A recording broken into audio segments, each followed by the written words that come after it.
Қайырлы күн. Қазақстан футбол федерациясының ұйымдастырылуымен оқытылып жатқан УЕФАның С категориясына оқу үстіндемін. Аты жөнім Карим Ислам Сабитұлы.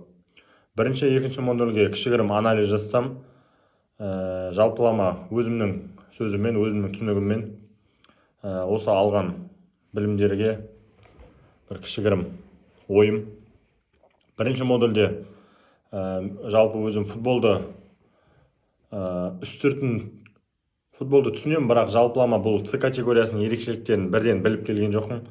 Ал бірінші модуль барысында біз жалпылама ең бірінші С категориясының әліппесінен бастап оқып үйрендік.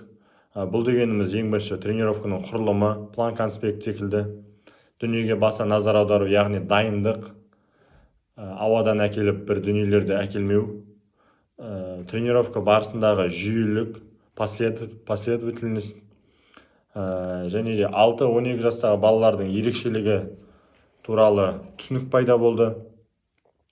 Бұл балаларға қалай және қандай бағытта тренировка өткізген дұрыс деген түсінік қалыптасса, яғни көбінесе ойын арқылы, балаларды қызықтыру арқылы тренировка жасау керек екені бізге оқытылды. Және бұл жас ерекшелігіндегі балалардың психологиялық, ментальный дүниелері баса назар аудару керек. Себебі олар енді футболға келіп жатқан, енді тәй-тәй басып келе жатқан балалар болғасын, олардың психологиясы хрупкий. Мысалы, көп жерлерде негатив пікірлерді мүлде айтуға болмайды. Көп жағдайда негатив пікірлерді мүлде айтуға болмайды. Көп жағдайда позитив, яғни тренер өзінің позитивті көзқарасын көрсетіп, балаларды қолдау керек. Және де әрі қарай бұл этаптардан кейін біз футболдың екінші модульде келесі этабына өттік. Бұл этапта біз техникаға байланысты дриблинг, финт, координация секілді тақырыптарды өттік. Бұл жерде де жас ерекшелігіне қатты баса назар аудару керек. Бұл жаттығуларды ойын арқылы, подвижный игра, упражнениенің өзінде ойын арқылы, белгілі бір жарыс арқылы балаларға қызықты өткізу керек. Және де ең бастысы бұл футбол техникасында балаларға жауапкершілікпен қарау керек. Себебі осы кезде балалардың фундаменті қалыптасады, ал сол фундаментке жауап беретін ең алғашқы тренерлер деп толық негізбен айтуға болады.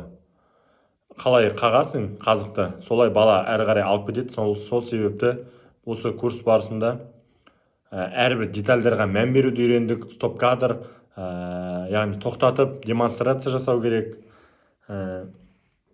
Сол секілді дүниелерді үйрендік. Және теория барысында үйренген, оққан дүниемізді алаңда практикада көрсетіп, және оны өзіміздің жұмыс жасайтын, және де болашаққа барлығын оқып үйреніп жатырмыз деп толық негізбен айтуға болады. Жалпы мен өзім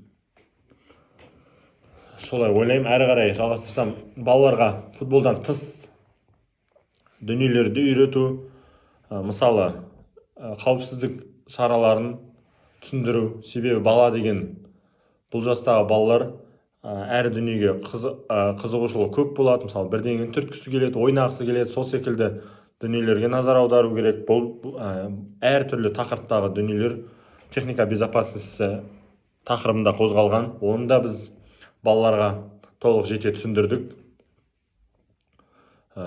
Бұл жаста негізі көбінесе тактикаға көп назар аудармаймыз. 2-2, 1-1, 3-3 секілді сан, немесе 2-1 секілді сан басымдылықтарын көбінесе қысқа алаң кеңістігін пайдалана отырып, балаларға футболға деген түсінікті қалыптастырамыз. Жалпы менің жеке пікірім сол. Өзіме үйрену керек дүниелер өте көп. Менде өзімде жеке коммуникация жағы нашар, орташа. Мен әріптестеріммен байланыс орнатуды үйреніп, әрі қарай өзімді дамыту үстіндемін. және мынау планганспек техникалық мына ноутбукқа компьютерға салатын дүниелерді мен шынымды айтсам енді үйреніп бастадым. Қазір заман дамыған, барынша жаңа заман талабына сай технологияларға сай тренировка өткізу керек. Барлығын қағазға түсіріп, ноутбукқа түсіріп, планмен, яғни жүйемен жүйелі тренировка жасау барлығымыздың міндетіміз деп ойлаймын.